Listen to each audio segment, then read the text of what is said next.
دوستانو، البرټ اینشټاین خو یو پیژندل شوی فزیک پوه او فیلسوف و. ټولو خلکو پیژانده. یو وار له پوهنتونه راوتلی و او په ریل ګاډي کې ناست و. اینشټاین په فکر کې ډوب و. دې وخت کې د ټیکټونو مسؤل راغی چې وګوري ټول خلک ټیکټ لري او کنه. ټولو خلکو ټیکټونه راوویستل.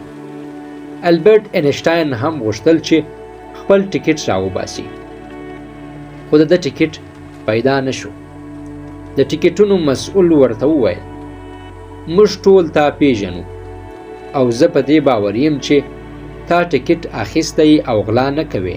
له دې خبرو سره د ټیکټونو مسؤل د ریل بلې برخې ته واوښت او هلته یې ټیکټونه وکتل. بیرته چې د اینشټاین برخې ته راغی، ګوري چې اینشټاین لا هم د ټیکټ په لټون بوخت دی. مسؤل ورته وویل ما خو درته سپینه کړه چې زه ستا ټیکټ نه غواړم او زه در باندې باور یم، ته بیا هم ولې خپل ټیکټ لټوې؟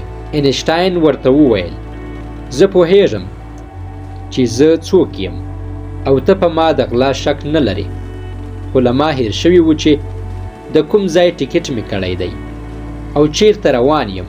زه غواړم ټیکټ وګورم چې پوه شم چیرته روان یم. هدف فکر کول ډیر ضرور دي. همدا فکر دی چې په پایله کې ستر اکتشافات او اختراعات رامنځته شوي دي. اسلام هم د فکر په کولو امر کوي او فکر کول د مسلمان فریضه ده. البرټ اینشټاین ډیر فکر کاوه. همدا لامل و چې داسې نظریات یې رامنځته کړل چې د نړۍ لید یې بدل کړ.